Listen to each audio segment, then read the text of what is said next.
Lukas dan lain-lain, Bang. Jadi itu kenapa perjanjian lama itu dipakai.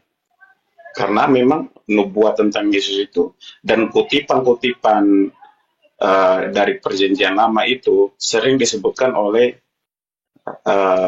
murid-muridnya begitu dan perkataan-perkataan Yesus yang ada di dalam perjanjian baru. Seperti itu, Bang, kurang lebih untuk sementara. Baik. Apakah menurut saudara Yesus itu diutus untuk di luar Bani Israel? Kalau dari perjanjian lama itu diutus untuk Bani Israel.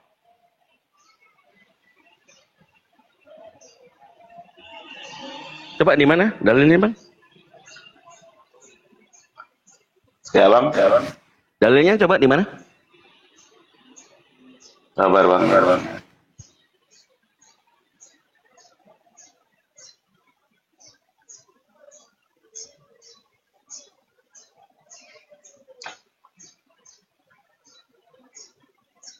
Kalau nggak salah Matius 15 ayat 24 ya.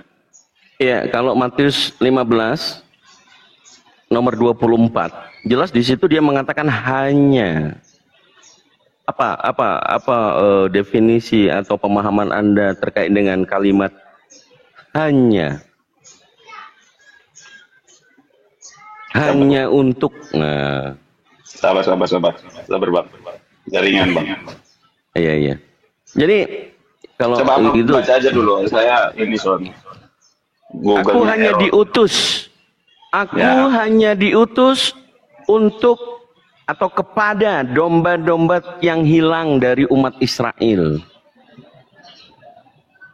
Jadi umat Israel dia mengidentifikasikan dengan simbol domba. Memang domba ini adalah simbol daripada orang Israel. Kalau Anda membaca sepenuhnya Matius 15, ada orang di luar Bani Israel, dia mengatakan perempuan Kanaan itu di luar Israel. Dia juga meminta tolong kepada Yesus dan Yesus kemudian mengatakan, aku hanya diutus kepada domba-domba tersesat dari kalangan umat Israel. Ini penolakan. Tetapi karena Yesus adalah manusia mulia, dia mau membantu karena anak dari perempuan Kanaan itu sakitnya adalah dirasuki setan atau kerasukan setan. Ya, gini Bang. Saya tanggapi dulu, Bang, ya. Kalau di dalam perjanjian baru, itu Yesus memang bukan untuk hanya, maksudnya bukan hanya untuk Israel, tapi seluruh manusia, seluruh dunia. Tapi kalau di dalam perjanjian No. Sebentar. Anda sendiri yang mengutip Matius 15 nomor 24. Ya, itu kan maksudnya di perjanjian baru, Bang. Itu dari perjanjian baru. Nah, kan Abang konteksnya kan menanyakan perjanjian lama dan perjanjian baru apa kaitannya. Dan Abang menanyakan Yesus diutus untuk siapa. Ya, kalau dari konteks perjanjian lama itu untuk menebus manusia, maksudnya untuk Israel. Tapi kalau setelah dia datang, dia menceritakan bahwa dia itu untuk seluruh dunia, seperti itu. Seluruh manusia. Kalau di PL di mana tulisannya orang-orang Israel itu keluar daripada kelompoknya, di mana, Bang? Contoh Musa itu dibesarkannya di Mesir, tapi akhirnya dikembalikan lagi ke Israel. Dan dia memang diutus untuk Bani Israel. Kan begitu? Kemudian Daud dan Solomon. Gini, Bang, namanya kan Yesus juga membawa berita lah, makanya di dalam perjanjian lama itu dia mengatakan bahwa dia datang bukan untuk meniadakan hukum Taurat, tetapi untuk menggenapi hukum Taurat, itu maksudnya perjanjian lama tadi, Bang. Ya, karena Yesus dari maminya adalah keturunan Bani Israel. Ya memang karena memang di dalam nubuat perjanjian lama akan lahir seorang raja dari seorang perawan. Itu kan ada di dalam Yesaya itu kan. Ah, Perempuan perempuan Yesaya muda. berapa? Ya. Yesaya Itu kalau berapa? Yesaya 55 apa 53 tuh kalau nggak salah. Oh, 53. Itu namanya Immanuel atau namanya Yesus itu yang telah lahir? Ya, ya Immanuel. Ah, terus yang di perjanjian baru yang lahir siapa? Ya, Immanuel apa bukan Immanuel? Gini Bang, kalau mau ya gini, Abang kan mau framing nih ya. Abang. Sekarang Immanuel itu sesuai nggak sama Isa Al-Masih? Hah? Sekarang Immanuel itu kenapa orang Islam memakai Isa Al-Masih? Di mana kami pakai? Di mana kami pakai Enggak, Immanuel itu? gini, yang dari Septuaginta itu yang lahir dari perawan atau perempuan muda hanya Yesus atau Isa Al-Masih. Oke, Ya, Anda tadi mengatakan Septuaginta. Oke. Oke, Septuaginta itu kitabnya orang Yahudi asli atau yang dituliskan kembali atau replika? Kalau Septuaginta itu terjemahan dari kitab. Kalau terjemahan itu yang asli atau bukan?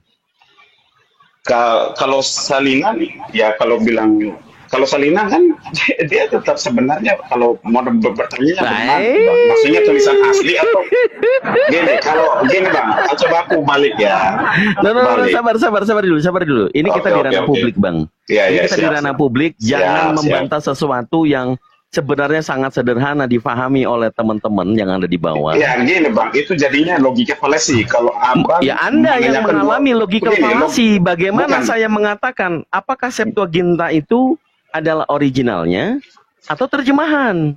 Kalau terjemahan, ya, apakah terjemahan ini itu terjemahan dari Ibrani? Ya, oke. Terjemahan itu originalnya atau replikanya?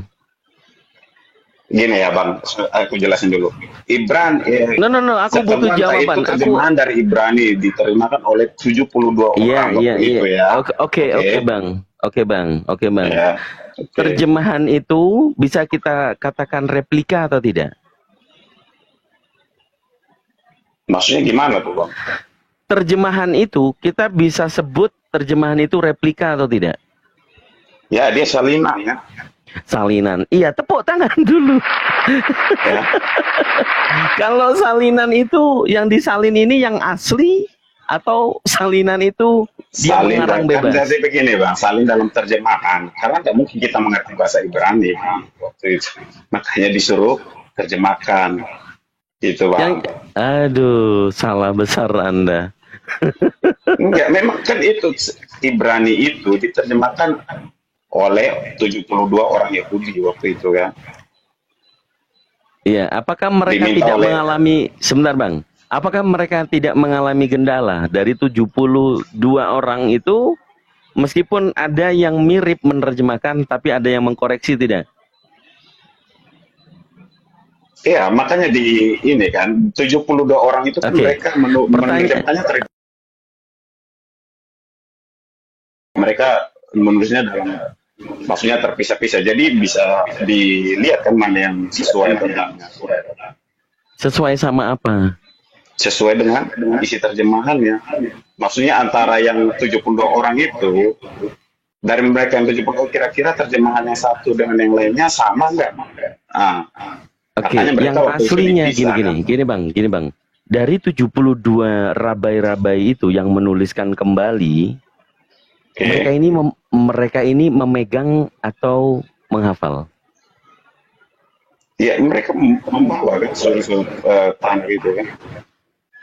Kalau membawa literasi bahwa 72 rabai Yahudi ini, dia membaca di depannya ada kitab tanah. Dari Kejadian sampai Maliakhi itu ya. Kemudian dituliskan kembali ini, dia melihat atau dia hanya menghafal? Begini Bang, ada tulisannya, ada tulisan tanahnya. Gimana dia mau menerjemahkan kalau dia hanya menghafal Bang? Kan tak mungkin. Ya makanya saya meminta sama Anda, kalau sudah ada orang-orang Yahudi yang di Mesir yang menerjemahkan, sabar dulu. pada saat rabai-rabai Yahudi ini, kan kalau dikatakan memegang, kenapa Kaisar Ptolemeus itu ingin dituliskan kembali? Coba. Ya karena mereka nggak ngerti bahasa Ibrani. Ngasal. Loh, memang fakta sejarahnya Bang. Gini, kita nggak boleh membodohi. Enggak. Oke, DM saya, kirim nomor bawah Anda. Saya kasih literasi sejarah. Jangankan Ptolemeus II, mulai dari Alexander, the Great Alexander. Saya nanti kasih materi Anda untuk gini aja, Bang. Coba Abang tunjukin satu ayat di dalam perjanjian lama tunjukin sekarang yang berbeda dengan perjanjian yang dianut oleh orang Kristen. Itu aja. Oke, saya uji. Izin sambil menunggu Gurunda Bang Zuma ya. Matius 26 nomor 31. Oke, Bang. Yesus berkata kepada mereka, malam ini kalian semua akan tergoncang imanmu karena aku. Sebab ada tertulis. Yang saya minta itu perjanjian lamanya, Bang, bukan perjanjian sabar dulu. Perjanjian lama dengan perjanjian baru, yang kata Anda itu yang tidak sinkronnya di mana? Saya mintanya perjanjian lama, bukan perjanjian baru. Jangan datang dari perjanjian baru, tidak boleh. Ya sabar dulu, dengarkan. Kenapa Anda tidak sabar untuk menantikan? Karena yang saya tanyakan itu perjanjian lamanya, bukan perjanjian baru. Ya sabar dulu. Makanya diam, dengarkan, menyimak kalau mau belajar. Duduk yang baik. Ya, gini, Bang. Di sini gratis, Anda nggak perlu bayar soalnya ya. Ya, gini, duduk harus fair, Iya, makanya dengarkan dulu. Abang menyangkal bahwa perjanjian lama septahuan itu beda dengan orang tua. Iya, dengarkan dulu. Baik. Ayat saja. Baik, satu ayat saja. Baik. Ya, dalam perjanjian lama. Baik, sabar dulu. Dengarkan ya. Dengarkan. Matius 26:31 itu, sebab ada tertulis, ini merujuk kepada nubuatan. Apakah nubuatannya pas? Ada tertulis, aku akan membunuh gembala. Kita harus cari tahu aku siapa, gembala siapa. Ini hubungannya dengan perjanjian lama. Zakaria 13 nomor 7. Bangkitlah, hai pedang, bunuhlah gembalaku, orang yang terdekat denganku. Yang berbicara di Zakaria 13 nomor 7 adalah, saya nggak sebutkan Yahweh atau iblisnya. Sabar dulu. Itu apa namanya? Mengaitkan aja. Itu nggak ada kaitannya tuh, Bang. Loh, gimana sih Anda yang nggak paham? Ini kan gini. Saya bertanya tentang perjanjian lama dengan kitab asli Ibrani itu. Kitab asli Ibrani. Bukan kaitan. Bung. Oke. Kalau Anda sudah sadar Septuaginta itu adalah replika, kenapa Anda mau ngais-ngais? Dan itu gini ya, Bang. Gini, apakah Al-Quran juga tidak terjemahan dalam bahasa Indonesia?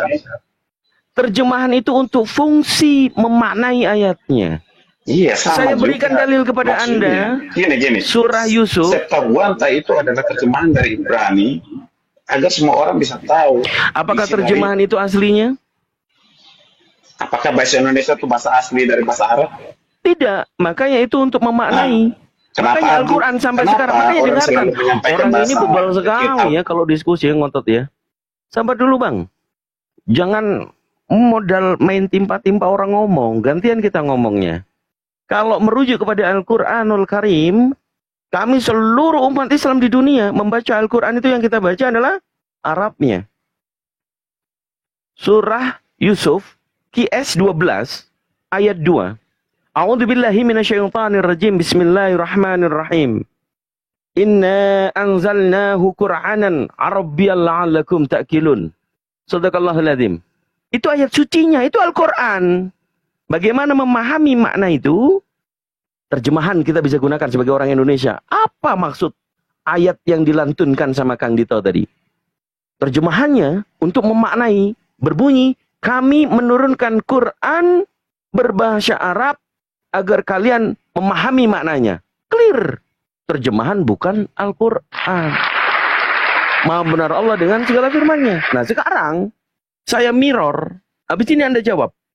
Terjemahan yang disebut dengan leksikon LXX atau Septuagint, apakah itu perjanjian lama asli? Kalau bukan yang asli, kenapa diimani?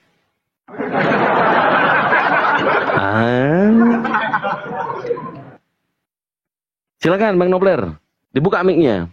Jangan biasakan orang lagi ngomong belum selesai dipotong-potong. Silakan dibuka mic-nya. Oke. Gini Bang, Abang kan tadi bilang, nanya nih, yang Septuaginta asli atau enggak dari kitab Tanakh tadi yang Ibrani. Ya saya bilang itu terjemahan. Terus saya nanya, kata Abang, kalau udah salinan berarti itu sebenarnya udah palsu lah, secara implisitnya begitu kan, maksudnya kan. Tapi Abang sendiri memakai ayat Al-Quran dengan bahasa Arab. Apakah semua orang mengerti itu? Tidak mungkin ya, tidak ngerti. Makanya Abang jelasin dengan bahasa Indonesia. Oke. Nah, Cukup ya? Atau mau lagi? Ya, maksudnya jadi nggak bisa terlalu prematur kalau Abang bilang. Lah itu klaim Septuaginta Anda. itu. Anda mengalami red herring. Saya menjelaskan apa, Anda nangkepnya apa. Orang Islam seluruh dunia membaca ayat suci Al-Quran itu yang tadi saya katakan, yang berbahasa Arabnya. Terlepas dari memahami maknanya atau tidak, nilainya adalah amal ibadah. Oke, Bang. Jadi jangan berbeda dengan sabar, Kristen belum, itu saya begini. belum Kalau selesai. orang Wah, Kristen- ini ya, gini. Aku udah nangkep poinnya gimana begini ini aja. Anda ini? Aduh, Kalau kalau mau orang- berpolemik nanti saya gas Anda, serius. Enggak. Gini, aku mau sampai satu poin dulu, Bang. Gini, itulah berbedanya, maksudnya saudara kita yang Muslim sama yang non-Muslim. Kalau non-Muslim, dia tuh memaknai kitab itu maknanya, bukan bahasanya, tapi makna dari alur itu. Nah, gitu, Bang. Nah, kalau Muslim kan mungkin fokusnya ke bahasanya. Nah, itu perbedaannya. Itu aja, Bang. Makna dari isi itu yang kami memaknai. Baik, Oke, izinkan saya sedikit untuk memberikan pemahaman kepada Anda. Oke, Bang. Pada saat di original text itu disalin kata per kata, tetapi dari terjemahan yang diterjemahkan lagi, ini mengalami distorsi. Apa distorsi? Penyimpangan makna. Contoh, kita bawa di tulisan surat-surat Paulus. Oke. Di 2 Korintus pasal 12 nomor Oke. 16. Oke. Ya, di situ ada tambahan strip kamu katakan. Oke. Udah dicek, Bang? Jadi Coba abang baca dulu, Bang. saya baca dulu. Oke, saya Oke, baca dulu. terus mana yang menyimpangnya begitu? Bukan menyimbang, saya justru menganggap itu distorsi. Jadi tidak otentik. Kenapa tidak otentik? Karena terjemahan. Ya, maksudnya ada penambahan kan di situ, Bang. Iya. Oke. Penambahan tetapi dipaksakan. Kalau memang Oke. tertulis yang awalnya adalah pengakuan, datangnya tambahan itu menjadi tuduhan. Oke, Bentar coba ya. abang jelasin dulu. 2 Korintus 12 nomor 16. Nih. Baiklah, aku sendiri tidak merupakan suatu beban bagimu, tetapi, nah, kamu katakan, dalam kelicikanku aku telah menjerat kamu dengan tipu daya. Karena ada frase kata kamu katakan, ini orang lain yang menuduh. Tetapi kalau tidak ada kamu katakan, dengarkan. Baiklah, aku sendiri tidak merupakan suatu beban bagimu, tetapi dalam kelicikanku, aku telah menjerat kamu dengan tipu daya. Ini pengakuan. Nah, eksplisit di dalam word by word atau translasi, kamu katakan tidak ada di dalam original text. Jadi usaha terjemahan yang dilakukan oleh Bani Salemba LAI ini berspekulasi untuk menyelamatkan pengakuan Paulus. Paulus yang mengatakan sendiri adalah pengakuan, tetapi akhirnya jatuh.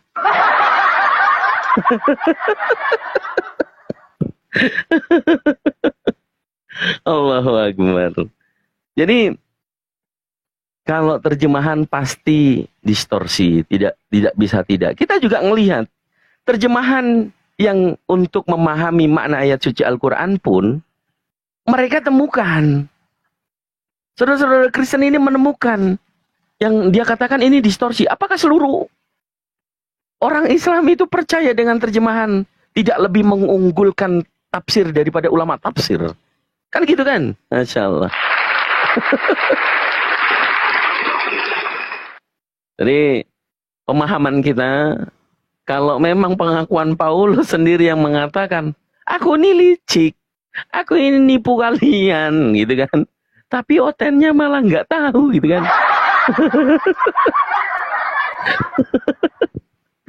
Itu pemahaman dari kami, Apologet Islam Indonesia, Bapak Noble, ya, mohon maaf.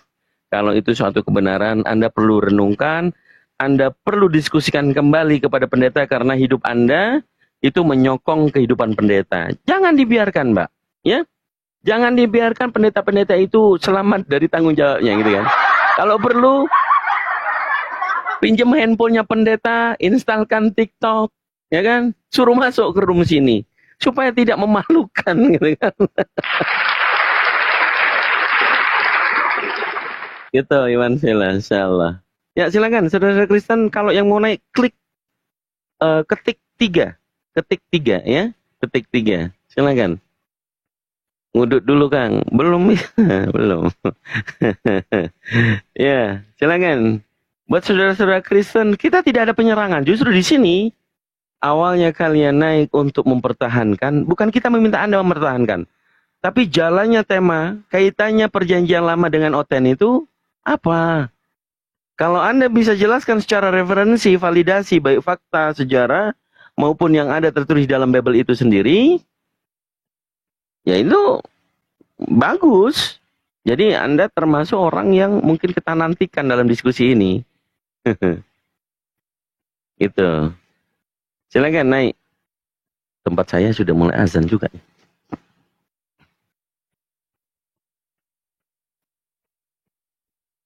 Ya, silakan. Yang mau naik silakan. Oh, Pak Nobler ternyata jatuh tadi, nggak turun beliau. Pak Nobler, silakan naik. Sudah saya approve, Pak Nobler. Bapak, sudah saya jambak loh. Aduh, Pak jangan ngopi makanya jatuh, kalau keluar dari perangkat Anda jatuh nanti. Jaringan kayaknya, Pak. Oh iya, jaringan. Apa? Ada Bu Darni? Kenapa Bu Darni? Aku dito apa? Tes. Oh iya, jaringannya merah itu. Ya udah Pak, dikondisikan dulu aja jaringannya. Kita ganti dengan saudara-saudara Kristen yang lain ya. Aku dito mau ngapain? Itu Empok Nori, Empok Darni. Ayo. Ketik 3. Kalau mau naik ketik 3. Saya nggak tahu yang mana kalian. Kalau si ban bocor ini si Bang Ben. Bang Ben bocor ini apa ini? Kristen atau Muslim? Oh iya, si ban bocor. Ada Dasrup. Oke, saya naikkan dulu satu persatu. Ya, selamat siang Dasrup. Selamat siang.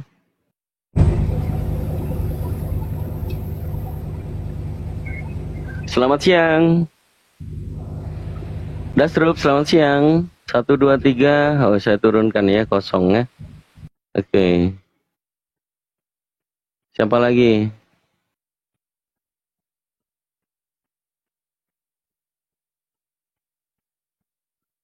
Wah, dia lagi. Takut si Dito. Takut lagi si Dito. Setiap dia ngetik takut si Dito, saya sudah terima dia gitu loh. Gimana ceritanya ya? Saya sudah terima dia, tapi dia ngetik takut si Dito. Ini apa? Iya, jawab dulu pertanyaanku. Saya bilang kamu gak takut, jawab dulu. Apa? Ini temanya apa ini loh. Kamu. Aduh, apa hubungannya?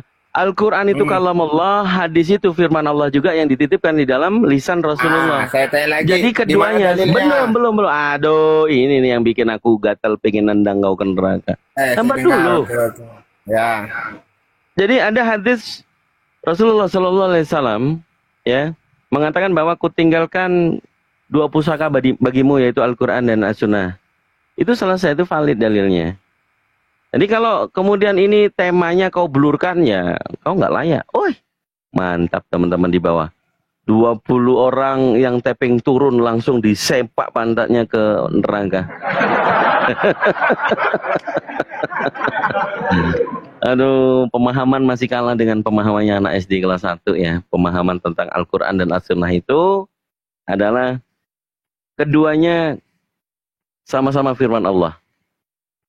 Yang Al-Quranul Karim menjelaskan bagaimana kalam Allah itu tidak tercampur dengan perkataan Rasulullah untuk menjelaskan. Nah itu ya, jadi kalau misalnya masih belajar seperti itu, kau kalau nggak malu pakai seragam merah putih duduk di bangku SD.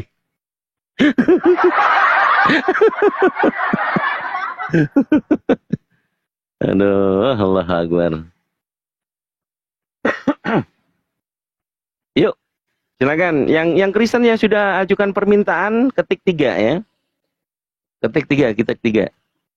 Nggak ada yang takut. Nggak mau ketularan gila aja sama kayak kamu nanti. Ayo, lanjut. Mana? Oh, ada si Andri Rayadi. Silakan. Ini mau ngegas. Kalau saya gas, jangan curhat ya kalau saya gas ya. Ayo. Mana tadi? Udah aku jambak loh. Mana dia? Hei.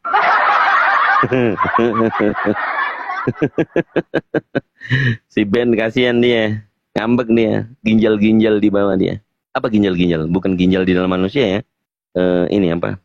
Kayak anak kecil lagi minta dibeliin permen, gitu kan? Terus nggak dibeliin itu loh, apa namanya itu? Hah?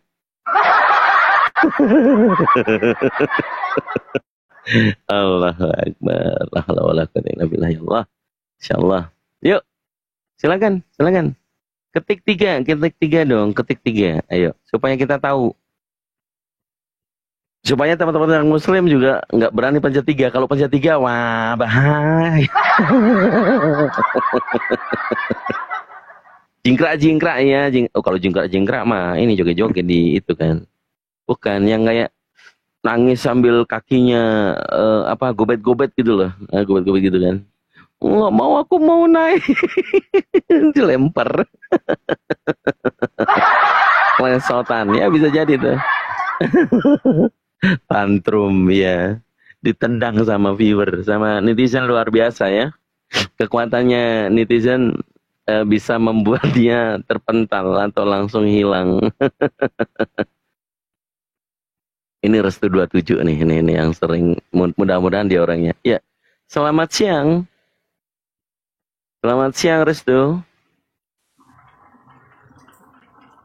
Selamat siang. Restu. Oi, kosong dia ya. Oke. Teman-teman yuk, ketik 3. Silakan diketik 3. Ya. Monggo. Mana? Dewi Kunti 3. Dewi Kunti Kristen. Oke. Ayo. Wah. Dewi Kunti ngaku 3. Oten ketik 3. Jangan muslim ketik 3, bahaya nanti disahadatin ulang loh. Nggak boleh mempermainkan syahadat. Kalau di Sunda teh kesodahan, ya gitulah. Ayo yang Kristen silakan, yang Kristen silakan. Baik teman-teman ya, Masya Allah. Jadi kalau dalam hal ranah basic sejarah, basic yang fakta histori atau mengandalkan sumber sekunder tentang buku-buku sejarah atau arkeolog yang kemudian di compare ya, diarahkan mengenai sejarah keagamaan terutama Kristen ya. Semuanya itu mungkin nggak lagi lanjut untuk baca sejarah itu. Kenapa? Karena akan kemudian membandingkan ini sejarah. Bisa jadi salah. Semuanya kembali lagi ke Biblos. Nah, Biblos kemudian ada pertanyaan seperti ini. Ini Gurunda luar biasa buat temanya. Apa kaitannya perjanjian lama dengan Oten? Sementara perjanjian lama ini kalau fakta di lapangan orang Yahudi masyaallah. Udah kembali Gurunda. Baik. Saya kembalikan lagi Gurunda. Lanjut Dinda, lanjut. Siap.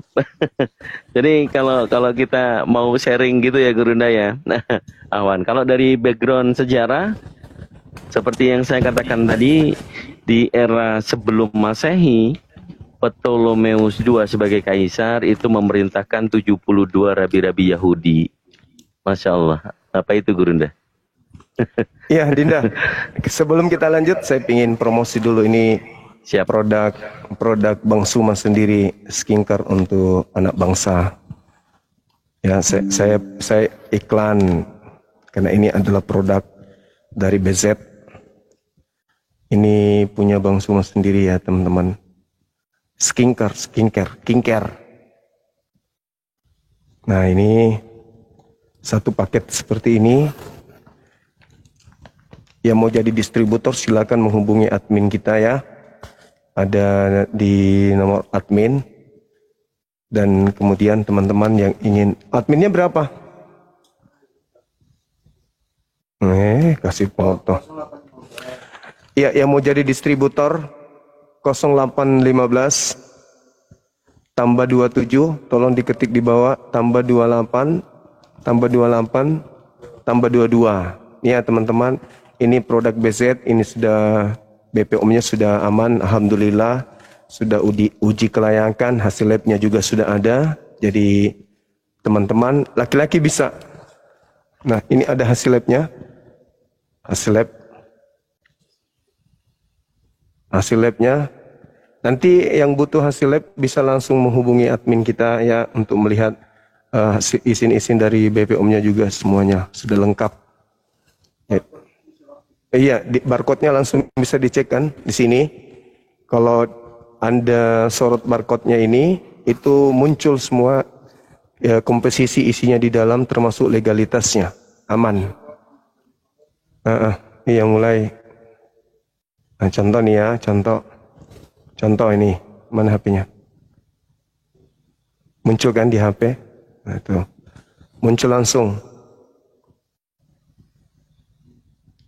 Akan terlihat langsung. Ini toner, sabun, BZ skincare. Langsung muncul komposisinya pelengkap semua di sini. Ya, jadi yang mau silakan hanya dengan 230.000 rupiah Anda sudah mendapatkan 4 paket ini. Dan yang ingin menjadi distributor kita, silakan menghubungi nomor yang tadi. Yang ingin pesan juga silakan. Nanti teman-teman yang sudah ada distributor di kotanya, itu tinggal menghubungi distributornya. Nah, silakan. Jakarta sudah ada yang minat. Iya, minimal 100 paket kalau ingin jadi distributor.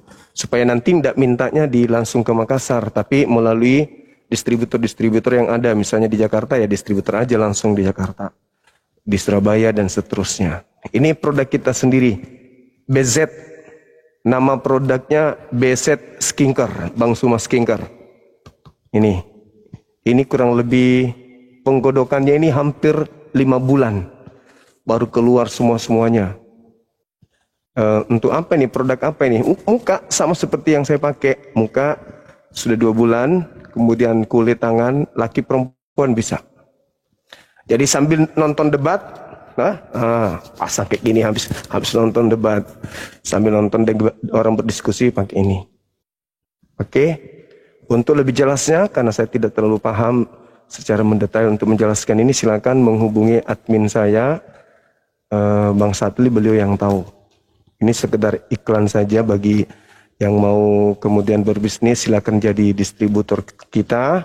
Insya Allah ada manfaatnya karena usaha ini saya bangun bukan semata-mata karena hanya ingin berbisnis saja, tetapi karena saya ingin membantu teman-teman saya yang mu'alaf, ingin membantu teman-teman saya yang ada di API juga, pengurus-pengurus API dan semuanya, untuk umat lah ceritanya.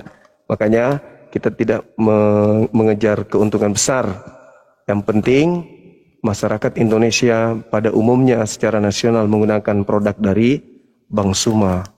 Nih, hasil labnya ada, jadi tidak perlu lagi diragukan. Ya, teman-teman, bisa langsung di barcode-nya itu dicek apakah benar hasil labnya ada, BPOM-nya ada, silakan. Oke, saya kira begitu. Untuk lebih lanjut silakan hubungi nomor yang tadi 0815 27 plus 28 tambah 28 tambah 22. Oke, terima kasih. Saya promosikan karena punya aku sendiri. Begitu teman-teman, makasih. Masya Allah. Abang, nanti izin saya DM ya, nomor HP saya, tertarik pengen ikutan jadi istri. Iya, buat boleh, istri, boleh. biar ada kegiatan. Masya Allah, Masya Allah. Iya, iya. Siap. Oke, Gurunda, izin saya juga udah masuk azan, saya izin di bawah. Dilanjutkan Baik, Dinda, untuk baik. solonya, Masya Allah sehat selalu, Gurunda, dan Baik, makasih bisnisnya. ya, Dek. Masya Allah, kita Makasih. ikutan jadi distributor. Assalamualaikum warahmatullahi wabarakatuh. Waalaikumsalam warahmatullahi wabarakatuh. Hubungi langsung nomor yang tadi, Dinda. Jangan DM. Kami jarang Baik, buka DM. baik, siap, Bang. 0815 plus 27 plus 28 tambah 28 tambah 22. Sudah Siap, ada dua sudah. calon distributor. Iya. Ya, saya sudah screenshot. Izin turun, Abang dah. Assalamualaikum warahmatullahi wabarakatuh. Waalaikumsalam warahmatullahi wabarakatuh. Kita besarkan BZ Skincare bersama ya teman-teman. Mana tahu kita bisa membangun usaha untuk umat melalui bisnis kita ini. Allahu Akbar, ada abang saya di bawah. Baik teman-teman non-muslim, silakan. Seperti tadi kita belajar lagi, ini hal dasar yang perlu dipahami oleh saudara-saudara Kristen. Kita nggak butuhkan ngeyelnya, kita butuhkan kejujurannya. Kalau memang tidak ada, katakan tidak ada. Kalau memang ada, silakan diberikan kepada kami penjelasannya. Assalamualaikum warahmatullahi wabarakatuh. Kanda, apa kabar tak? Sehat-sehat ya Ki?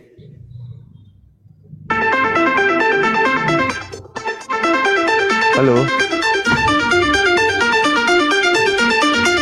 Cek. Halo saudara Patiama Mangkutana. Apa kabar? Halo?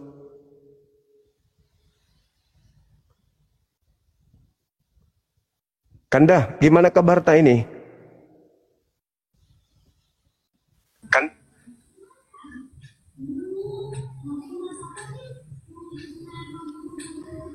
Halo saudara Patiama Mangkutana, apa kabar?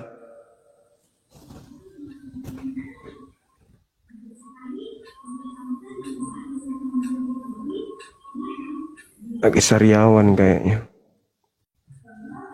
Jangan lagi minta ya, saudara Patiama ya.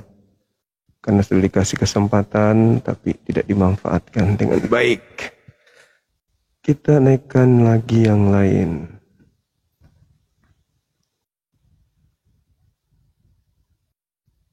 Yang Kristen ketik 3.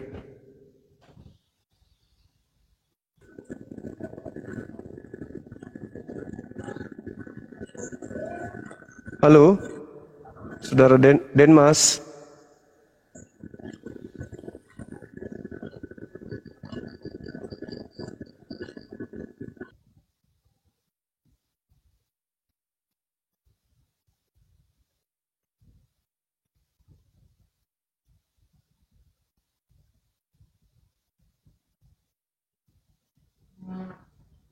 Kelihatannya teman-teman kita ini lagi rehat kayaknya.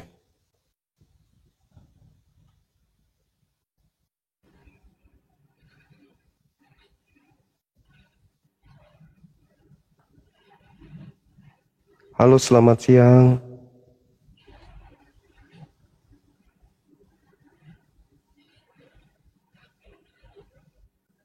Halo.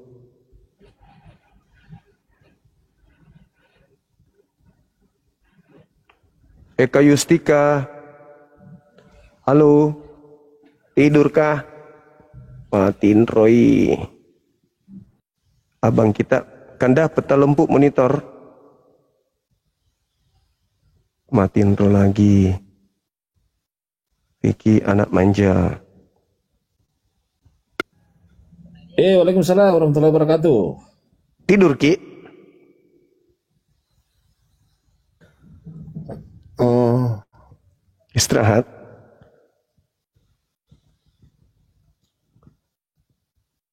Matiin romane nginase. Halo, Saudara Riki. Belum duduk ya?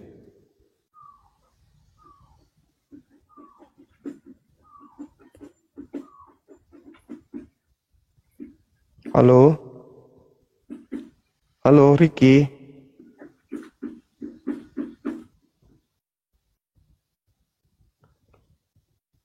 Naik ngamuk-ngamuk, pukul-pukul meja.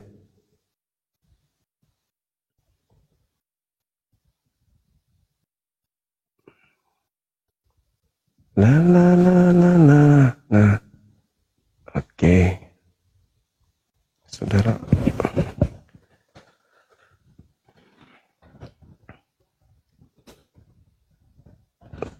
Kita sambut saudara kita ini. Saudara Al-KTP. Selamat siang, Bang. Selamat siang. Apa kabar? Siang. Baik. Iya. Gimana, sehat Bang Juma? Sehat, alhamdulillah. Wah, mantap. Begini Bang Juma, saya sedikit saja karena semalam Siap. kami sempat berdebat di di lingkup halaman pastoral. Di situ kebetulan ada pas frater dari Kupang, jadi saya dipanggil. Tentunya tentang Bang Juma ya. Jadi mereka ingin agar saya yang mungkin lagi berpihak ke Bang Juma, jadi mereka ingin menjelaskan kepada saya bahwa keterpihakan saya kepada Bang Juma itu keliru, kata mereka. Sehingga mereka menjelaskan tentang ada juga video-video Bang Juma yang dijelaskan kepada saya, seperti salah satunya video Bang Juma mengatakan anak manusia itu adalah Yudas. Di situ mereka menjelaskan, menekankan bahwa itu keliru, dan mereka memberikan kepada saya ayatnya dan sudah saya baca. Sebentar ya Bang Juma ya. Mohon maaf ya Bang Juma ya, saya cuman Iya, silakan Bang, nggak apa-apa. Mereka memberikan saya, tapi betul ya Bang Juma pernah mengatakan bahwa anak manusia itu Yudas ya, bukan Yesus itu. Iya, sampai hari ini saya katakan berdasarkan Bible, silakan. Siap, baik. Jadi mereka memberikan saya ayat di mana sebenarnya saya udah nggak mau buka Bible ya, tapi karena ini ya, jadi Mereka membawa data yang mana itu, Bang? ya di Yohanes 9, Bang Juma, Yohanes 9 ayat 35. Oke. Silakan. Oke, baik, saya bacakan ya Bang Juma ya. Iya.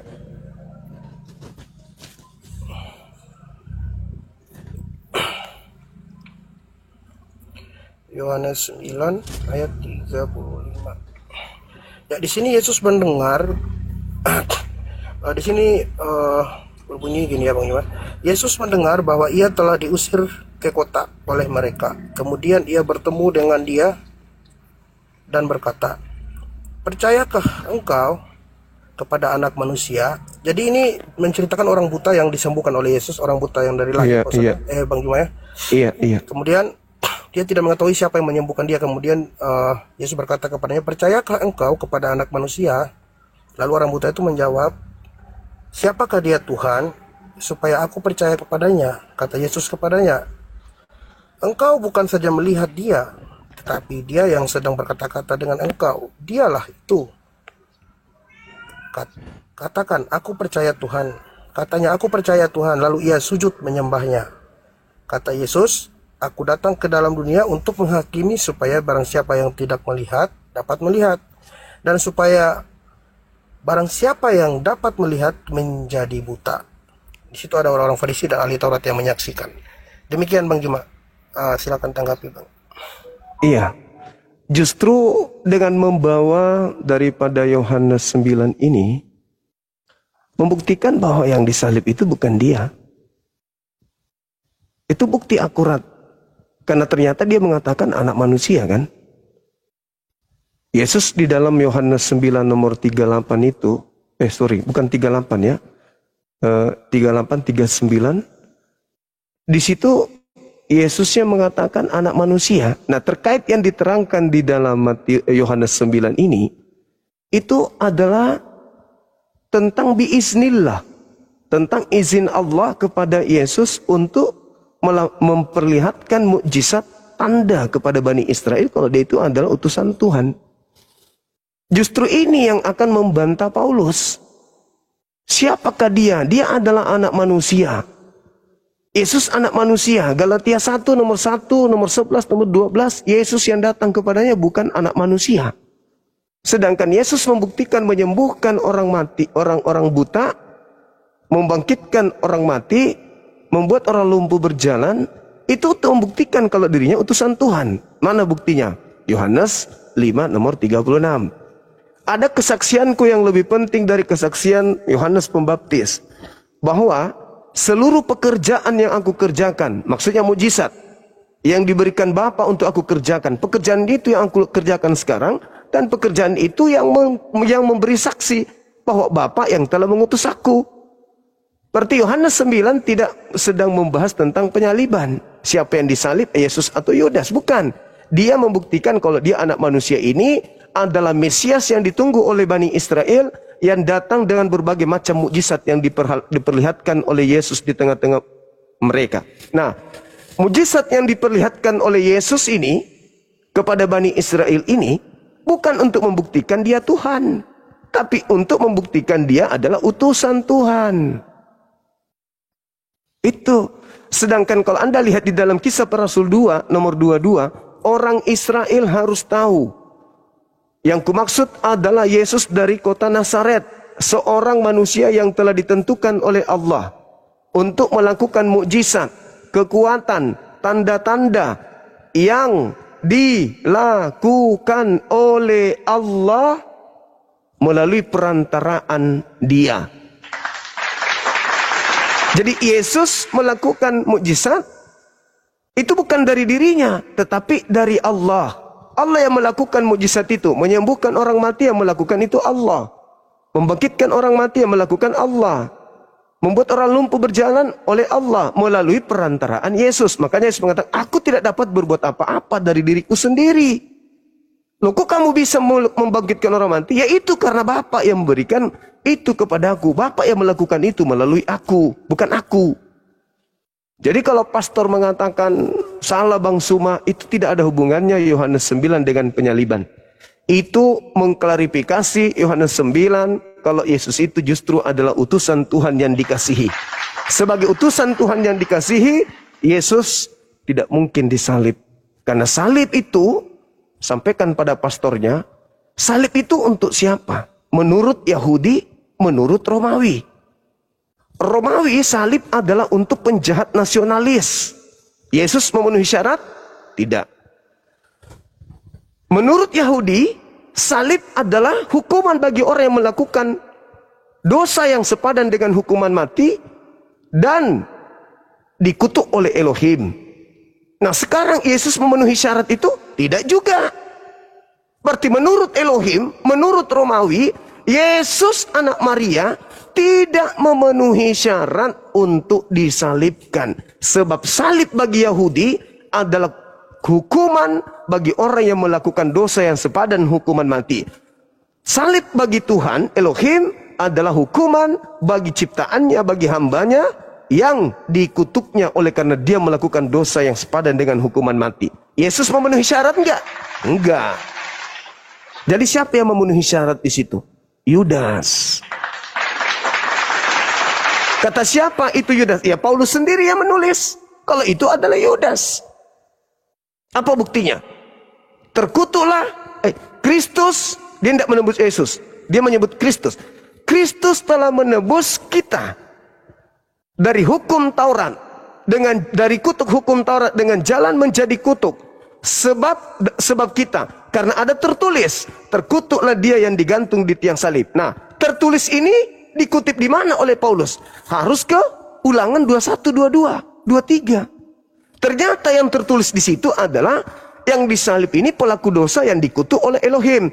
Sekarang ada nggak pastor pendeta yang mampu membuktikan kepada saya Yesus melakukan dosa apa sehingga dia wajib dikutuk oleh Elohim? Nggak ada. Tapi kalau Yudas, saya bisa buktikan.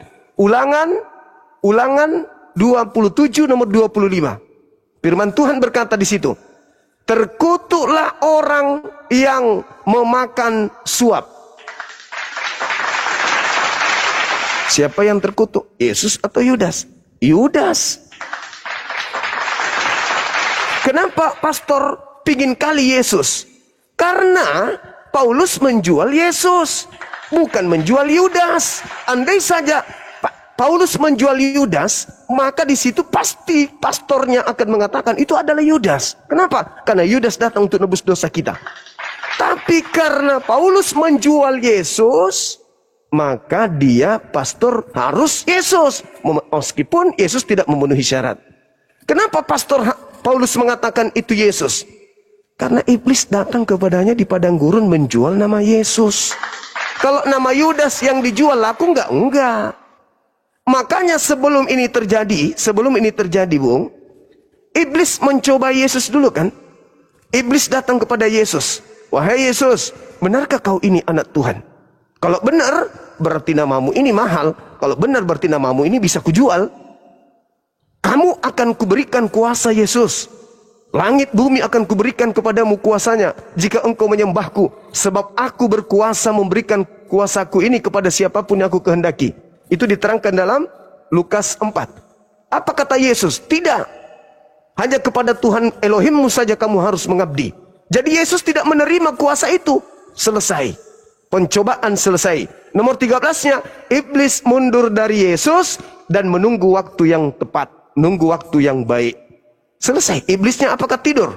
Iblisnya apakah kembali ke neraka? Tidak. Iblis nonton, meneropong. Apa yang terjadi ini? Apa yang terjadi? Apa yang terjadi? Maka iblis masuk ke Yudas. Supaya Yesus itu dibunuh. Supaya Yesus dihilangkan dari bumi. Supaya supaya iblisnya itu bisa kemudian bekerja. Makanya Yesus mengatakan dalam Yohanes 12 nomor 31. Apa kata Yesus? Yesusnya di sana. Iblis datang, dilemparkan keluar. Aku harus pergi. Tidak lama lagi aku berkata-kata kepadamu. Sebab penguasa dunia ini datang. Dan dia sedikit pun tidak berkuasa atas diriku. Siapa penguasa dunia? Iblis. Yesus pergi. Setelah Yesus pergi, waktu yang tepat yang ditunggu-tunggu iblis itu sudah datang. Apa itu? Ketika tragedi penyaliban. Yesusnya diselamatkan, tinggal orang yang menggantikan. Orang yang menggantikannya inilah yang dilantik oleh iblis menjadi Yesus. Tadi Yesus tidak mau menerima kuasa dari iblis kan? Tidak mau. Maka karena Yesus tidak mau menerima kuasa itu, maka Yesus masih sesuai dengan keadaan pabrik. Yaitu dia tidak bisa berbuat apa-apa. Tidak bisa. Aku tidak bisa berbuat apa-apa dari diriku sendiri. Tetapi yang keluar dari kubur itu, coba Anda baca nomor 17-18-nya. Murid-murid tidak percaya. Ragu murid-murid itu, apakah ini gurunya atau bukan? Dia mendekati murid-murid dan berkata, kepadaku telah diberi kuasa. Pergilah ke seluruh bangsa, jadikan seluruh bangsa menjadi pengikutku. Itu siapa itu yang menerima kuasa tadi? Yesus atau siapa? Yesus tidak menerima. Lalu siapa yang menerima? Orang yang disalib. Siapa yang disalib? Orang yang dikutuk. Siapa yang dikutuk? Yudas. Berarti yang mengaku Yesus ini berdasarkan konteks tadi, Yudas. Apa pembuktiannya secara sejarah yang terekam di dalam khotbah Petrus? Baca di dalam Kisah Para Rasul 2. Nomor 29. Nomor 30. Nomor 31. Nomor 32, nomor 33. Daud bernubuat, Tuhan akan membangkitkan seorang Mesias, di mana jasadnya tidak ditinggal di kubur, jasadnya tidak mengalami, tubuhnya tidak mengalami kebinasaan, tetapi dia diangkat oleh tangan kanan Elohim. Siapakah itu? Tidak ditinggal di kubur, tubuhnya tidak mengalami kebinasaan, dan data nomor 33, jasadnya diangkat ke langit. Itu tergenapi enggak? Tergenapi. Lalu sudah terlanjur ada penyaliban. Maka Petrus mengatakan apa di data nomor 36-nya? Tuhan telah menjadikan Yesus yang kau salibkan itu untuk menjadi Kristus, untuk menjadi Tuhan dan Kristus. Untuk siapa? Untuk angkatan jahat. Makanya di data nomor 12, Matius 12, ketika nomor 38-nya orang-orang Farisi dan juga ahli Taurat datang, minta satu tanda. Yesus, berikan aku tanda. Apa kata Yesus? Angkatan jahat ini minta satu tanda. Dan tidak akan diberikan satu tanda apapun. Kecuali tanda Yunus. Sebab Yunus 3 hari 3 malam dalam perut ikan. Demikian juga anak manusia. Siapa anak manusia ini? Yudas akan berada dalam perut bumi 3 hari 3 malam. Pada hari ketiga dia akan bangkit dari kubur. Itu tanda untuk siapa? Tanda untuk angkatan jahat. Makanya di khotbah Petrus nomor 40 di Kisah Para Rasul 2, apa yang harus kami lakukan wahai Petrus? Selamatkanlah kami. Petrus menjawab apa? Selamatkanlah diri-diri kalian dari angkatan jahat ini. Maksudnya, tinggalkan pemahaman bahwa yang keluar dari kubur itu adalah Tuhan. Jelas itu, Bang. Jelas itu. Kecuali ada seorang pastor yang bisa membuktikan Yesus itu pendosa, baru bisa dikatakan yang disalib itu adalah Yesus. Karena yang disalib itu adalah orang yang dikutuk oleh Elohim. Tidak ada alasan kita mengatakan Yesus yang dikutuk oleh Elohim. Yesus orang suci. Dia hamba Tuhan yang terkemuka di dunia dan di akhirat. Kami memuliakan beliau. Demikian. Terima kasih Bang Juma. Saya izin tadi saya rekam ya Bang Juma, mohon maaf. Iya. Baik, jadi mereka tuh membawa saya juga ayat yang berikutnya. Oke, yang Bang Juma sampaikan saya paham ya. Saya lebih 75% lebih ke Bang Juma karena lebih akurat untuk pribadi saya. Oke, baik. Mereka membawa Yohanes 10 ayat 14 sampai 18 Bang Juma. Endingnya di mana, saudara? Nomor 34, 35, 36. Itu endingnya itu di situ. Yohanes 10 itu. Iya. Oh iya. Ketika ini. Iya. Ketika Yesus kemudian dituduh lalu ingin dilempari batu, Yesus mengatakan apa? Bukankah di dalam kitab Tauratmu dikatakan siapapun yang diserahi tugas untuk menyampaikan firman, maka dia adalah Allah. Kenapa kau ingin melempari aku batu? Hanya karena aku mengatakan apa yang diperkatakan oleh Allah. Dan apa yang diperkatakan oleh Allah itu tidak bisa dibatalkan. Makanya di dalam Yohanes 3 nomor 34, Yesus mengatakan apa? Siapapun yang diserahi tugas untuk menyampaikan firman Tuhan, maka roh Tuhan akan datang kepadanya sampai tak terhingga. Siapapun. Makanya di Keluaran 7 nomor 1, Musa diangkat menjadi Allah bagi Fir'aun. Diangkat menjadi Tuhan bagi Fir'aun.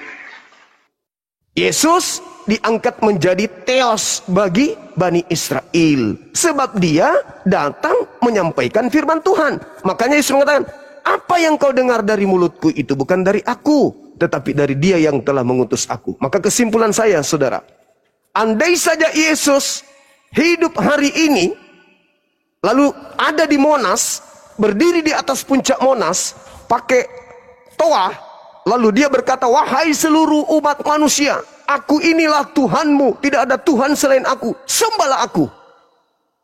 Maka bukan Yesusnya yang disembah, tapi yang disembah adalah yang mengutusnya. Kenapa?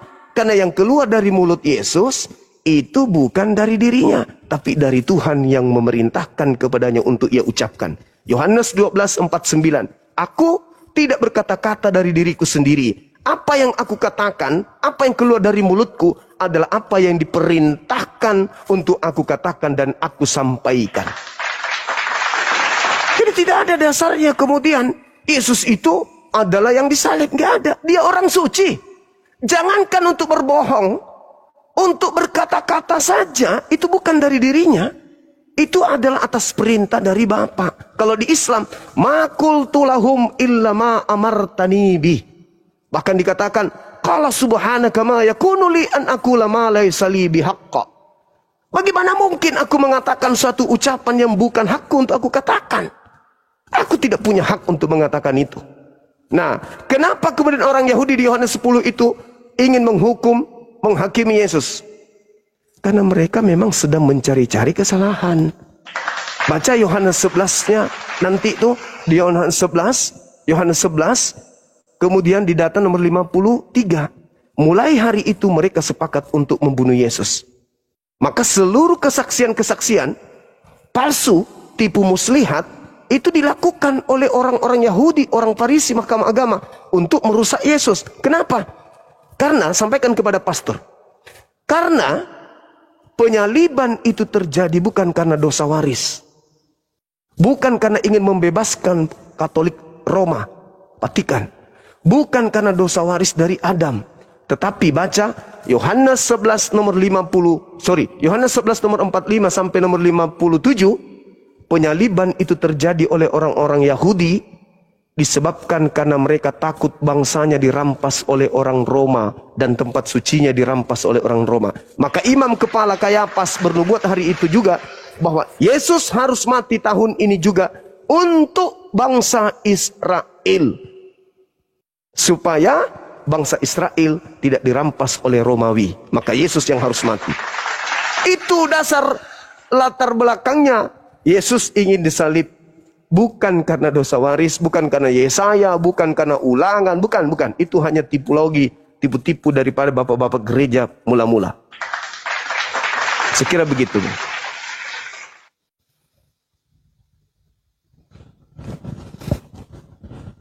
Baik Bang Juma, terima kasih banyak penjelasannya luar biasa. Sama-sama saudara. Saya sih sebenarnya jujur Bang Juma ya, kalau saya sudah 99,999% Bang Juma. Jiwa saya itu udah sedikit lagi. Hanya saya ingin juga saya berangkat nanti itu ada saya ajak teman. Jadi saya pengen saya menghasilkan buah juga Bang Juma. Jadi bukan saya saja yang bersyahadat, tapi ada 3-4 orang yang saya ajak. Jadi kami itu berunding. Jadi saya pengen bukan saya saja. Sehingga saya dengan Bang Juma ini mendapat pahala, Bang Juma pun dapat pahala, saya pun dapat, kemudian saya menghasilkan buah juga. Saya ajak kawan-kawan saya, karena saya mengatakan kepada mereka, yang membedakan kita dengan hewan hanya satu, yaitu akal. Kenapa? Kita bisa mengendalikan nafsu kita, karena kita punya akal. Tapi hewan tidak bisa mengendalikan nafsunya, karena dia tidak memiliki akal. Jadi kita menggunakan akal untuk membedakan kebaikan baik dan buruk. Seperti itu Bang Juma. Saya sangat berterima kasih kepada Bang Juma. Jujur ya, Bang Juma memang sudah, kalau kita mau menerima dengan hati, Bang Juma sudah sangat berjasa loh, pahalanya besar. Kenapa? Karena Bang Juma sudah membuka pikiran kami yang selama ini sudah sangat buta. Buta, betul-betul buta, dan kami hanya makan dengan doktrin, hidup dengan iman tanpa kami mengetahui kebenaran itu Bang Juma. Tapi jujur Bang Juma punya cahaya, karisma yang memberikan kami semangat untuk belajar sehingga kami tahu Alkitab. Saya dari kecil sampai besar tidak pernah buka Alkitab Bang Juma. Tapi setelah makan dalam Bang Juma, dari Kejadian sampai Wahyu itu saya bongkar bangkir baca dan saya pahami. Disitulah ada kebenaran Bang Juma. Dan apa yang diucapkan Bang Juma benar-benar berdasarkan dalil dan bukan asumsi semata. Dalil. Kalau orang mau membuka hatinya, melembutkan hatinya, pasti mendapat kebenaran. Terima kasih banyak Bang Juma. Selamat siang. Tidak ada lagi pertanyaan saya Bang Juma. Makasih saudaraku. Sehat dan panjang umur ya, sukses. Baik Bang Juma, terima kasih banyak Bang Juma. Selamat siang saudara. Siang. Kita ganti dengan yang lain ya saudara ya. Tetap belajar Bible, tekun belajar, dan sampaikan salam saya kepada pastornya.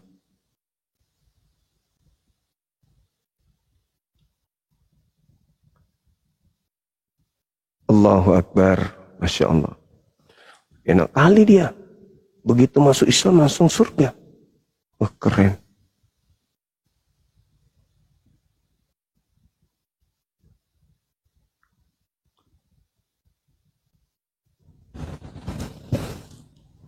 Kandaku lagi dinas kah? Iya, Gurda. Di gunung ini. Siap. Baik, Anda baik. Iya. Kebalik itu berarti saya besok baru naik. Masya Allah, Masya Allah. Coba kalau Kristen begitu semua prinsipnya semua, Masya Allah, luar biasa.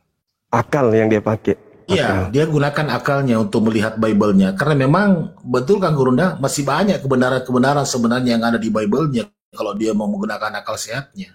Iya. Yang Gurunda paparkan tadi ini sangat luar biasa nih, membuka mindset betul ini. Jadi kalau orang-orang pastor atau pendeta yang tidak bisa terima dengan penjelasan Mansuma ini, waduh, saya tidak tahu dia berpikir dan menggelogiakan dengan menggunakan apa gitu. Iya Kanda.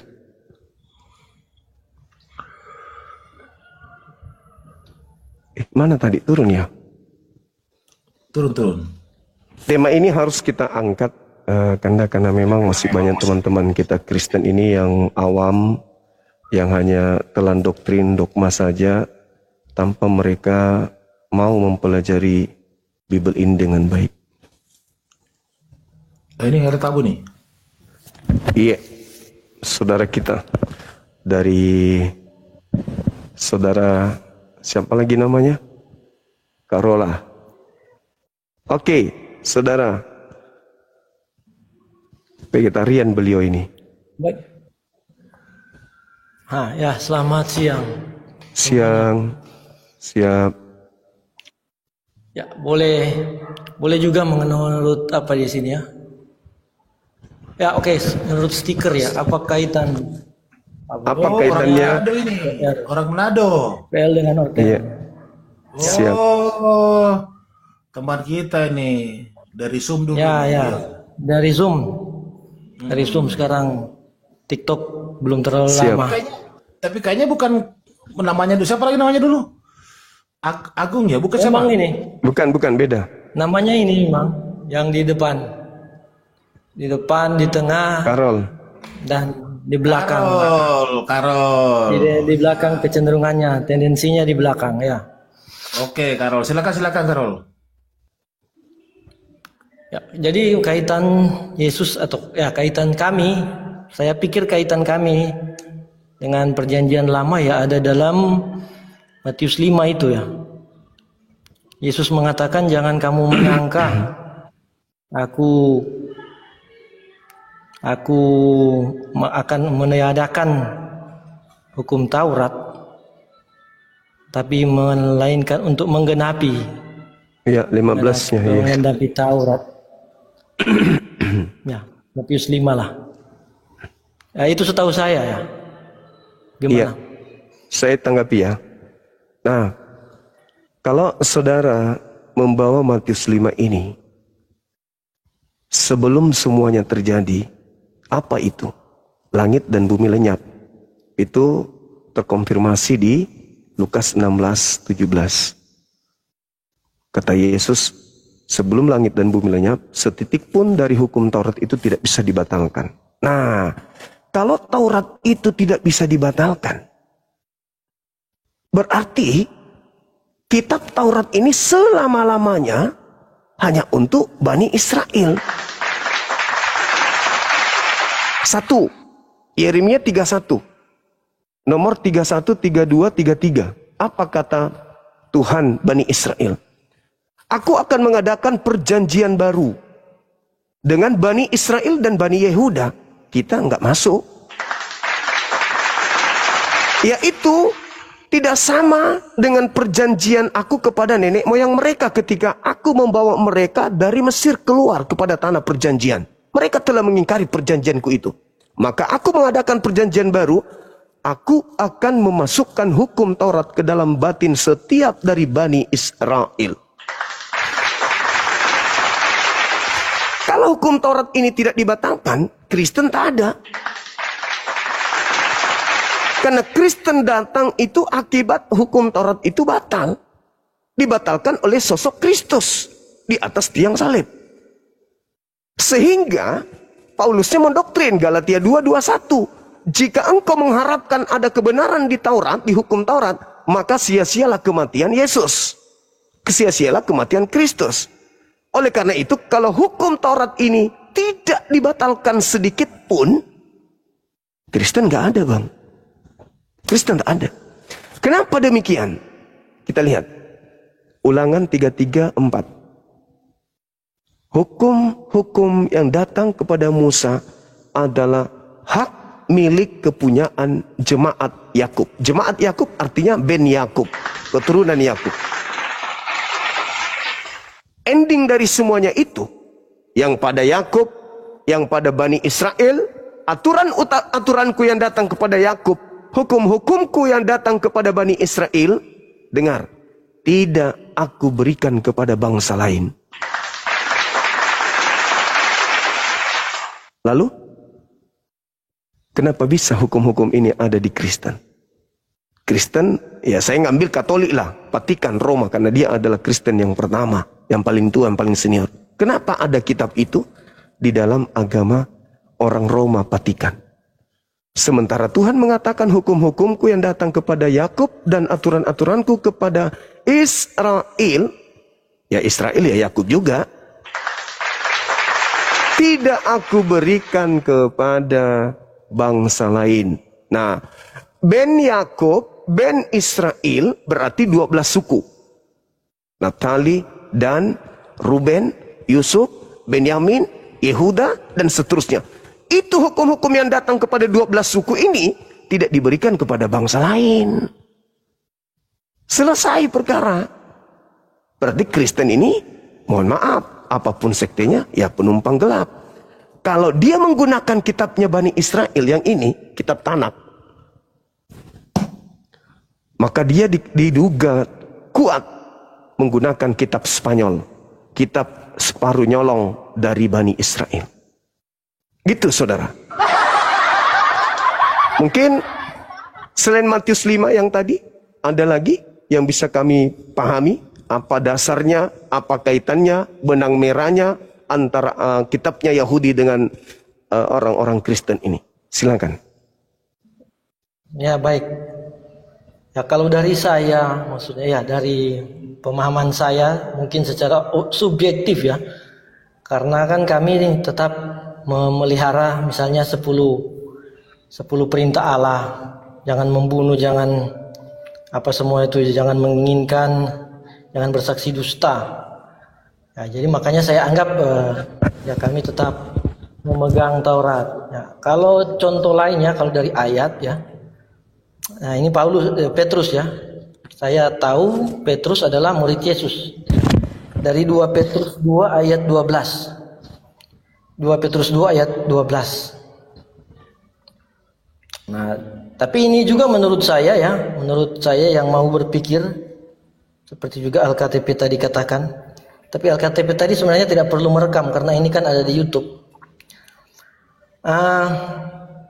Jadi Petrus menuliskan orang-orang ini tidak lain hanyalah binatang buas yang lahir di alam liar, pemangsa yang sedang diburu, atau dalam terjemahan lain yang layak diburu, bahkan dibunuh kalau ada dalam terjemahan lain. Nah ini Petrus sebagai murid Yesus,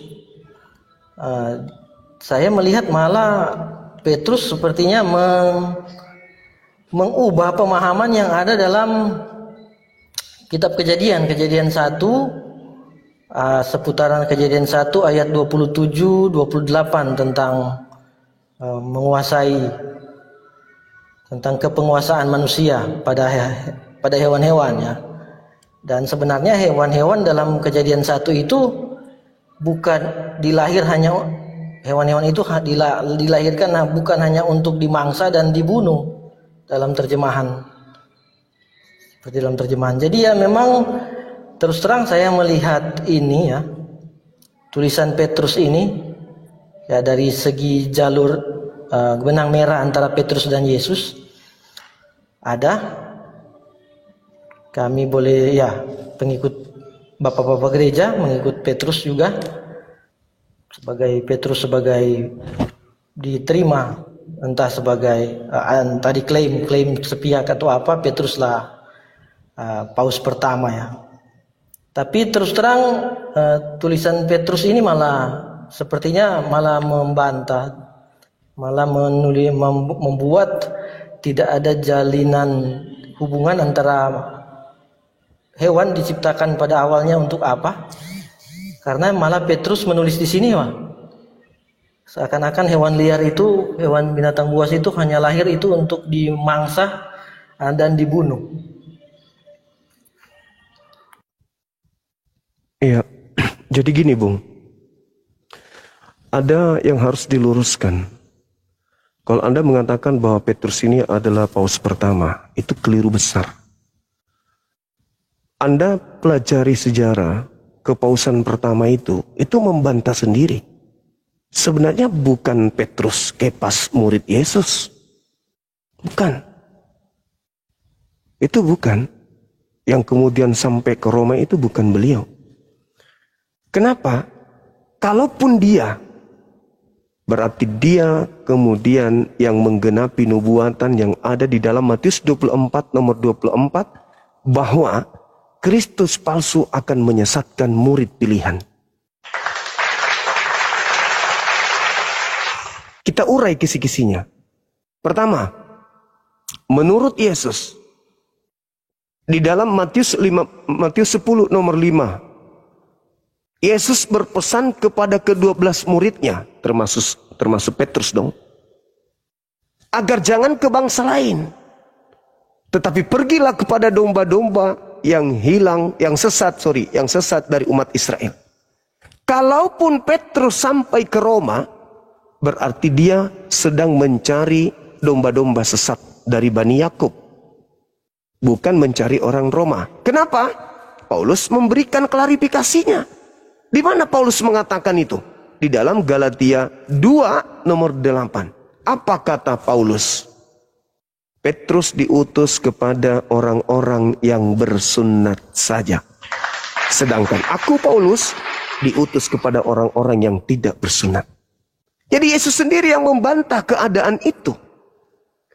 Jadi kalaupun misalnya dipaksakan Petrus atau Kepas yang sampai ke Roma dan mengajarkan Katolik, maka saya kesimpulkan ternyata Petrus menggenapi nubuatan Yesus yang ketika Yesus mengatakan kepada Petrus di Bukit Zaitun, apa kata Yesus kepada Petrus?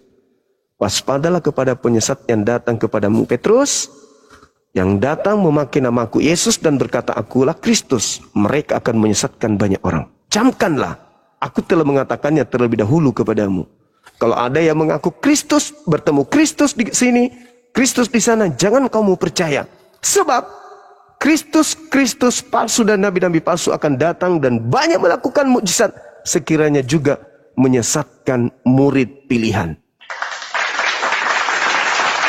Jadi kalau Anda mengatakan Petrus yang sampai ke sono dan dia mengajarkan menanggalkan ajaran Taurat, berarti Petrus menggenapi nubuat. Dia menjadi sesat. Tapi kalau tidak, berarti murni ajaran Paulus yang diterima oleh saudara-saudara kita Kristen. Kenapa? Di dalam Kolose 2 nomor 16, Pauluslah yang melepaskan itu semua. Jangan lagi kau mau diperhamba oleh aturan. Jangan makan ini, jangan minum ini. Jangan. Kalian semua adalah anak-anak merdeka. Kalian bukan lagi hamba, tapi kalian adalah anak Tuhan. Galatia 4 nomor 7.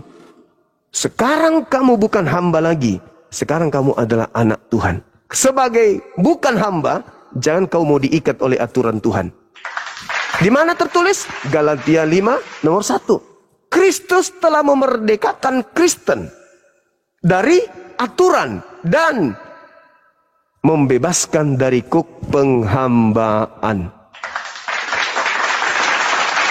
Bahkan dia berani mengatakan di Galatia 5 nomor 4. Kalau kau mengharapkan kebenaran dari hukum Taurat, maka Yesus tidak akan berguna untukmu. Galatia 5 nomor 2, jika kau menyunatkan dirimu, Yesus Kristus tidak berguna bagimu. Bahkan lebih jauh, lebih berani lagi dia mengatakan. Galatia 2 nomor 21. Apa yang dikatakan? Jika ada kebenaran di dalam hukum Taurat, maka sia-sialah kematian Kristus. Itu saudara. Jadi kembali kepada tema kita ini, apa kaitannya kitabnya orang Yahudi dengan Kristen? Tidak ada kaitannya. Kalau kita menjelaskan di abad ketiga sebelum Masehi, tepatnya di tahun 270 sebelum Masehi, bagaimana Kaisar Ptolemy II mengajak kemudian rabi-rabi Yahudi, 72 rabi Yahudi, untuk melakukan penerjemahan dari kitab Taurat ke dalam bahasa Septuaginta. Maka saya simpulkan, kitabnya orang Yahudi dalam bentuk Septuaginta itu mengalami evolusi. Sampai kepada kemudian abad pertama, abad kedua, abad ketiga, di abad keempat barulah dikawinkan terjemahan kitab ini yang sudah mengalami evolusi, dipertemukan dan dikawinkan dengan kitabnya orang Roma, maka menjadilah satu kitab seperti ini.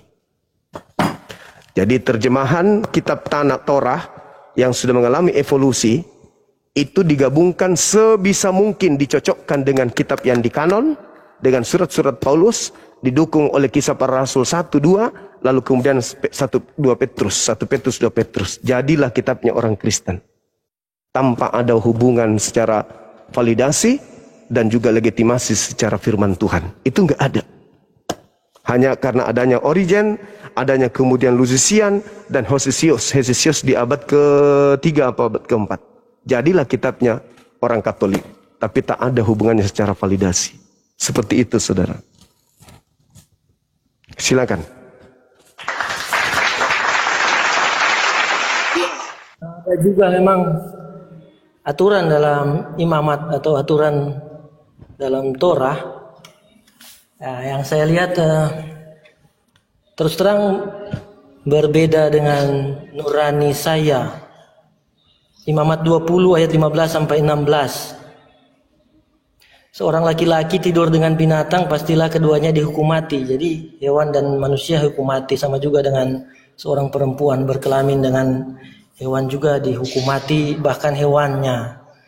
Nah, ini bagi saya kan hewan, saya tidak tahu kejadiannya di masa itu sampai hewan juga harus dihukum mati. Kalau manusia dan hewan, manusia menggauли hewan, ya berhubungan, bersetubuh dengan hewan, kan hampir pasti hewan itu tidak punya salah apa-apa. Mengapa hewan juga dihukum mati, dikorbankan juga? Iya. Imamat 20 ayat 15 dan 16. Iya, betul, betul. Ini ada hal yang kemudian kalau kita sampai ke sana, ya, ini Kristen harus banyak belajar. Dalam pola ini maksud saya. Kenapa? Karena sebelum imamat yang tadi, kita lihat di dalam imamat 1, imamat nomor 2. Katakanlah kepada orang-orang Yahudi, apabila mereka hendak melakukan persembahan kurban penebus dosa kepada Elohim, hendaklah mereka mempersembahkan hewan kurban berupa hewan ternak, berupa kambing, domba, sapi, lembu. Terjadi enggak itu? Terjadi. Terjadi. Nah, apakah korban-korban ini seperti misalnya Keluaran 29:14, ambillah kotorannya, kulitnya, dagingnya, bakarlah. Pertanyaannya, ketika sapi-sapi ini dijadikan korban, apakah mereka dipantek, disalib? Nah, cobalah kalau sapi dibentuk salib, bagaimana itu? Kepalanya dan tanduknya begini, sapi. Atau kambing disalib, begini. Dipaku kakinya, tangannya dikasih begini. Bunyi mbek, mbek, mbek. Itu tidak terjadi. Kenapa? Karena salib ini adalah hukuman sakral. Hukuman sakral yang hanya diberlakukan kepada pelaku dosa yang dikutuk oleh Elohim. Sedangkan orang Yahudi syarat menjadikan sapi atau lembu sebagai korban, harus korban yang suci, binatang yang suci. Sedangkan salib adalah untuk orang yang kotor, orang yang dikutuk. Nggak nyambung satu. Nggak nyambung satu. Yang kedua, orang Yahudi diminta binatang. Orang Kristen maunya manusia, bahkan Tuhan. Sehingga saking maunya Yesus itu dianggap kemudian korban, mereka mengatakan Yesus itu adalah anak domba.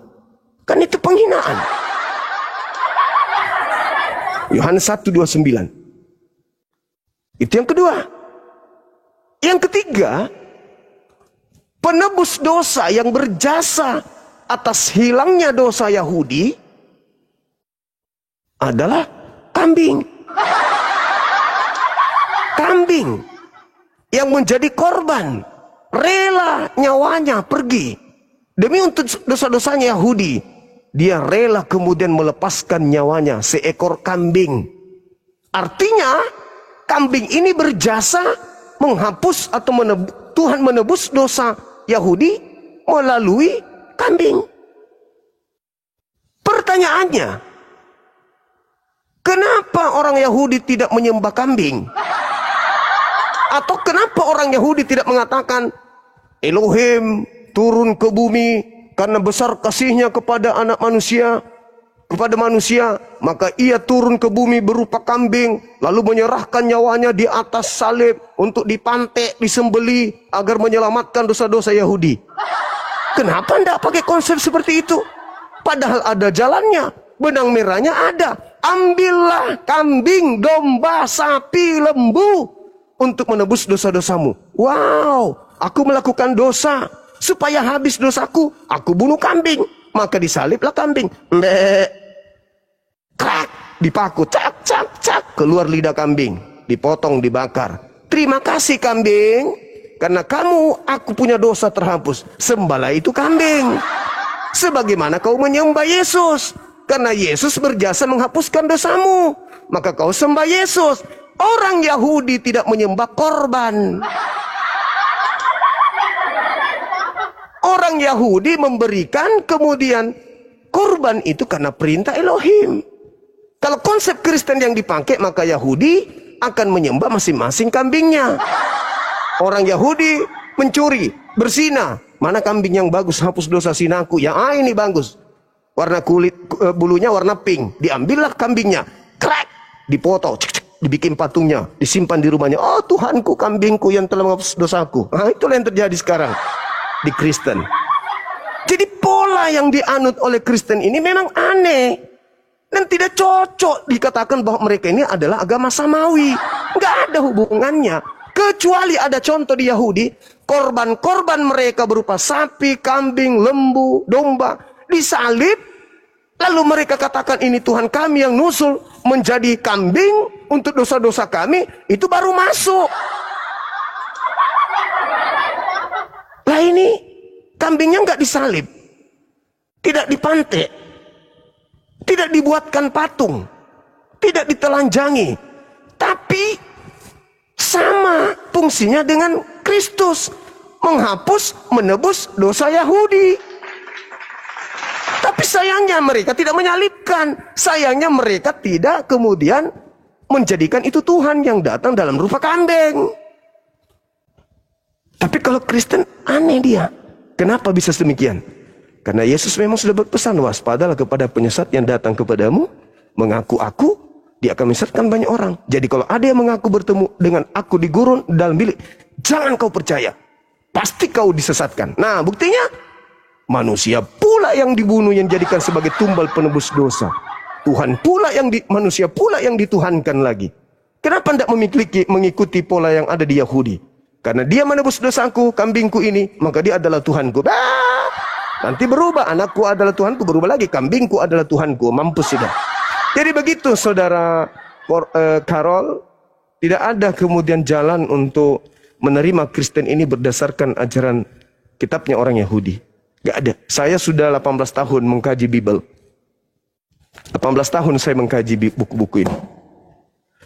Tidak ada satu benang merah yang bisa menyambungkan hal ini kepada Kristen. Ada satu yang bisa, tapi bukan di sini.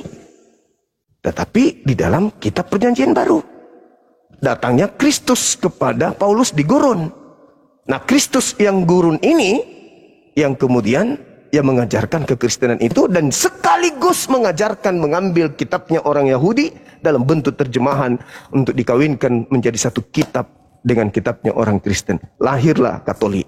Gitu, saudara. Silakan.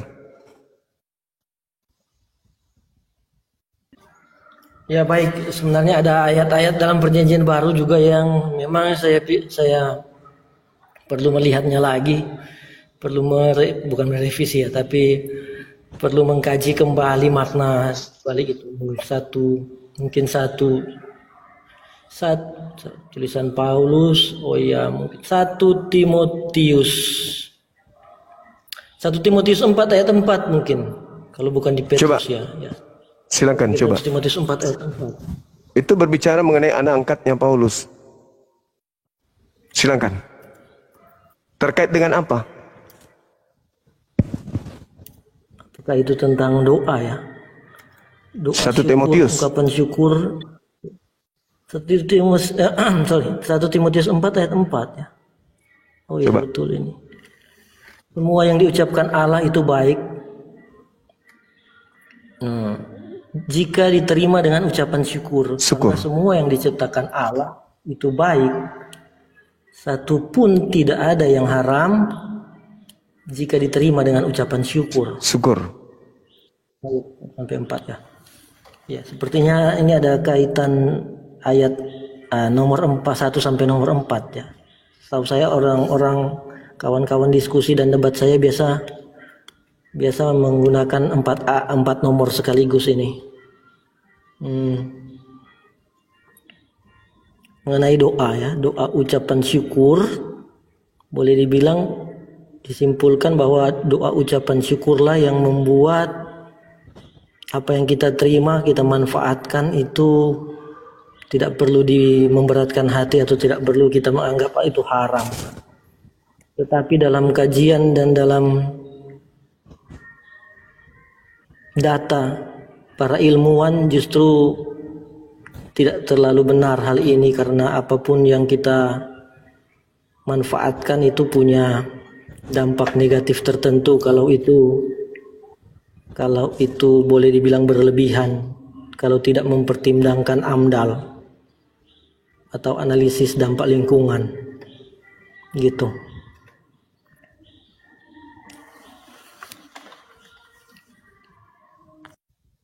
Oke. Ada lagi? Saudara? Karena kalau kita praktikkan 1 Timotius 4 nomor 4 ini itu bahaya, Bang. Kalau orang tafsir bebas. Kenapa?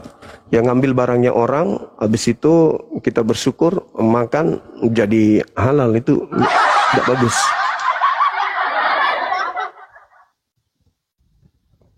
Karena memang Paulus mengajarkan untuk meninggal. Intinya garis besarnya itu juga ya.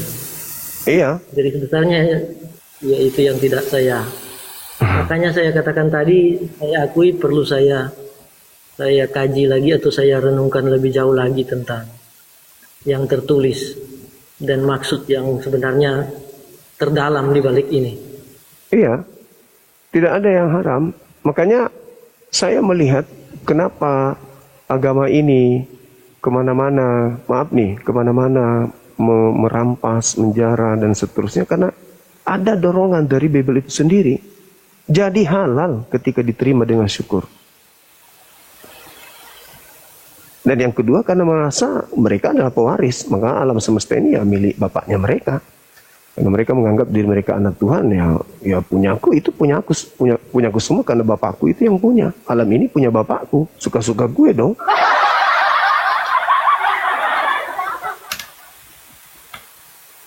Oke, Saudara Karol, mungkin kita gantian dengan teman-teman kita yang lain. Boleh ya, Bang ya? Baik, terima kasih. Saya Ya, turun dulu. siap, terima kasih Istirahat Saudara. juga. Sedikit lagi, Gurunda. Iya, silakan. Saya mau nanya.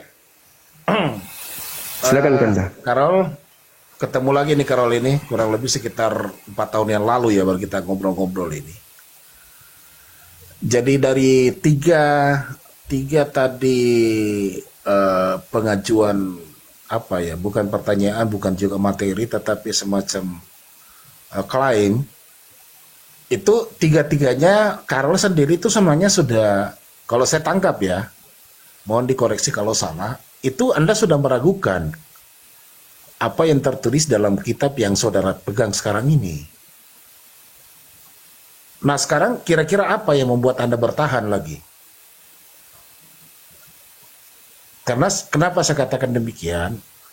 Sebuah buku kalau kita meragukan, atau sebuah kitab kalau kita sudah meragukan, ya buat apa kita mempercayai lagi gitu? Kira-kira kurang lebih begitu.